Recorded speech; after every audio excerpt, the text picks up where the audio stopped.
ముందు ఇంటికి రాగానే భర్త చేయాల్సిన పని ఏమిటంటే ఆఫీసు నుంచి ఇంటికి రాగానే భార్య ఉద్యోగం చేస్తున్నా సరే చెయ్యకపోయినా సరే బాగున్నావా, ఆరోగ్యం అది బాగుందా, మధ్యాహ్నం తిన్నావా, ఏం సరిగ్గా తినావు, ఆవిడ తిన్నా సరే అడగా, అది లెక్క. ముందు పలకరింపు ఇక్కడ. ఆఫీసులో మన గొప్పలు చెప్పుకోవడం కాదు. ఇక్కడ మనస్సుకైన బాధ కూడా ఒక్కోసారి చెప్పడం. అలా ఎందుకున్నామని అడగచ్చు కదా, అడగరు, ఊరికి కూర్చోబెట్టి వెళ్ళిపోవడమే. భార్య డల్గా ఉంటే అడగచ్చు కదండి, అలా ఉన్నామని అడగచ్చు. అడగాలని అనుకుంటుంది భార్య, కొడుకు అడగాలని అనుకోదు, తండ్రి అడగాలని అనుకోదు, తల్లి అడగాలని అనుకోదు, భర్త అడగాలని అనుకోదు. భార్య దుఃఖాన్ని గమనించి భర్త అడగాలి.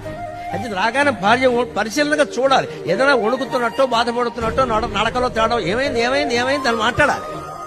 అక్కడ తండ్రి అవతారం ఎత్తాలమ్మా, భర్త కాదు, తండ్రి అవతారం ఎత్తాలి. ఓ తండ్రి కూతుర్ని పలకరించినట్టే పలకరించాలి. వాడు పొంగిపోతారు వెంటనే, ఆయనకి ఏమిటో నా మీద ఎంత ప్రేమ, అలా పట్టించుకుంటారా అని అడుగుతారు. పరమానందంగా ఉంటుంది.